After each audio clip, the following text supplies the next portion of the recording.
Welcome back to middle education. मेरे प्यारे students, आपके सामने कक्षा 10वीं अंग्रेजी के क्वेश्चंस को सॉल्व कराने वाला हूँ। इंग्लिश का पेपर आपको हिंदी में समझाऊंगा ताकि तुम्हारे दिमाग में बैठ जाए कि प्रश्न का उत्तर किस प्रकार से सॉल्व करना है और एग्ज़ाम में तुम बहुत अच्छे से बेहतरीन तरीके से सॉल्व कर पाओ। चाहे आपका त्रैमासिक हो, अर्धवार्षिक हो, वार्षिक हो, सबके लिए आसान लगेगा। बस तुम मिडिल एजुकेशन के साथ बने रहना। 20 नंबर का पेपर, ये सब डज नॉट मैटर, ये सब मैटर ही नहीं करता यार। हमें तो देखना है हमारे क्वेश्चंस और उसे खूब प्रैक्टिस करना है ताकि हमारा त्रैमासिक परीक्षा बहुत अच्छा जाए। सबसे पहले इंट्रोडक्शन लिखा है, इसमें कहता है कि ऑल क्वेश्चंस आर कंपलसरी, सभी प्रश्न को हल करना अनिवार्य है।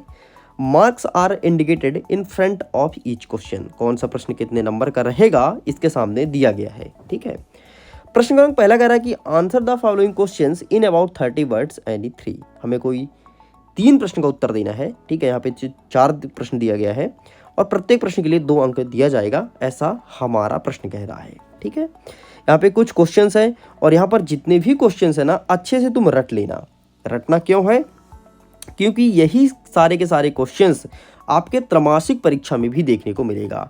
आपको पता है, जब तुम मासिक टेस्ट का पेपर सॉल्व करने बैठते हो ना, तो तुम्हारा त्रैमासिक का पेपर बहुत मजबूत हो जाएगा। तुम देख लेना यार, जुलाई और अगस्त माह के मासिक प्रश्न पत्र से ही आपके त्रैमासिक में क्वेश्चंस देखने को मिलेगा। इतना ही नहीं, एक चीज़ और ध्यान रखना, ये जो आप देख रहे हो पेपर, इसका आंसर्स मैं आपको बढ़िया फुल HD PDF के माध्यम से दिखाऊंगा। PDF को तुम डाउनलोड कर सकते हो, लिंक डिस्क्रिप्शन बॉक्स में है। इसके अलावा दूसरा माध्यम ये है कि आप सिंपल से जाइए और जाकर के टेलीग्राम से डाउनलोड कर लीजिए। चलिए, तो ये क्वेश्चंस है, ठीक है, इनके आंसर्स मैं दिखाऊंगा। एंड ये रहे question number 2, answer the following questions in 30 words. ठीक है, एनी 2। अब कोई 2 प्रश्न का उत्तर आपको लिखना है, प्रत्येक प्रश्न 2 अंक के लिए दिया जाएगा। तो इन सारे क्वेश्चंस का आंसर दिखाएंगे। आगे बढ़ते तो हमारा तीसरा नंबर कहता है फिल इन द ब्लैंक्स। पहला नंबर कहता है I hope dash dash him tomorrow. तो क्या होगा? सी होगा, टू सी होगा या सीइंग होगा? जिसका सही आंसर आपको लगाना है सी। ठीक, ये आपका सही उत्तर हो जाएगा। सेकंड नंबर कहता है dash dash God help you. तो मे, कैन एंड शुड, तो इसका सही आंसर लिखना है मे गॉड हेल्प यू, यही इसका सही उत्तर है। नेक्स्ट कहता है डू एज डायरेक्टेड। एक पूछ रहा है, ठीक है, he does his work in time change into negative. जब भी कभी निगेटिव सेंटेंस बनाने की बात कहे तो हमेशा आपको नॉट वर्ड का यूज करना है।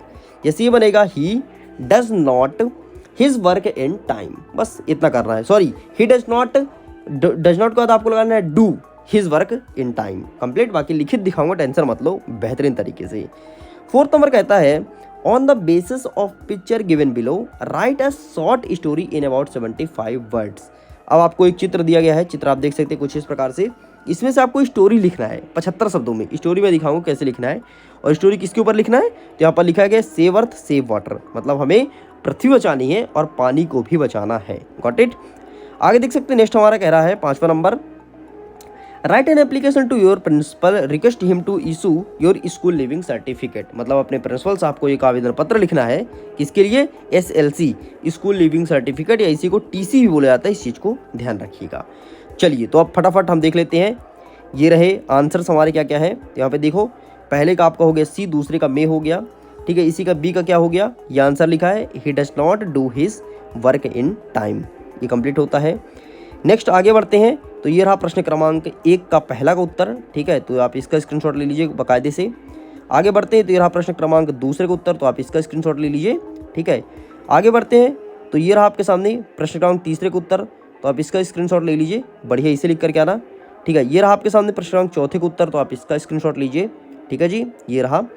आगे बढ़ते हैं, नेक्स्ट प्रश्न क्रमांक 2 का पहला, ये रहा, तो आप इसका स्क्रीनशॉट ले लीजिए। नेक्स्ट कहते हैं प्रश्न क्रमांक 2 का उत्तर, ये रहा आपके सामने, तो प्लीज़ आप इसका स्क्रीनशॉट लीजिए।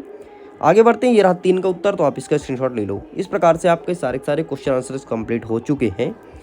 आगे बढ़ते हैं, नेक्स्ट ये 4th नंबर, वो जो आपका दिया था ना, सेव अर्थ सेव वाटर, तो ये लिखा गया है पूरा पूरा। तो 75 वर्ड्स मतलब 7 लाइन में लिखना है। तो देख लो भाई साहब, 1 लाइन, 2 लाइन, 3 लाइन, 4 लाइन, 5, 6 और ये रहा 7। ठीक है, इसके अलावा 8, 9, 10 और 11, 12 लाइन में मैं प्रेजेंट कर रहा हूँ, तो आपको 7 लाइन लिखना है। तो अपने हिसाब से तुम देख सकते हो, कट पेस्ट कर सकते हो, बाकी यही आंसर्स आपको लिख करके आना है। इसके अलावा अगर तुमसे और भी कोई तुम्हारे पास कंटेंट है तगड़ा सेव अर्थ सेव वाटर का, तो आप उसे भी यूज़ कर सकते हैं। नेक्स्ट 5वां नंबर, जो आपसे कह रहा था उसका आंसर ये रहा, स्कूल लिविंग सर्टिफिकेट का। ठीक है, तो आप इसे भी देख सकते हैं। तो इस प्रकार से स्टूडेंट्स पूरे आंसर्स कंप्लीट होते हैं। वीडियो पसंद आए तो वीडियो को लाइक करके अपने दोस्तों के साथ शेयर जरूर कीजिएगा।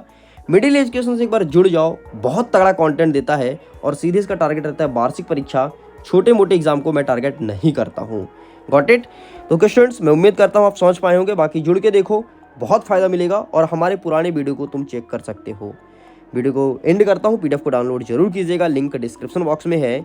और जब आप इससे जुड़ जाएंगे तो आपको ये लगेगा middle education is the best. And आपके एग्जाम के लिए ऑल द बेस्ट।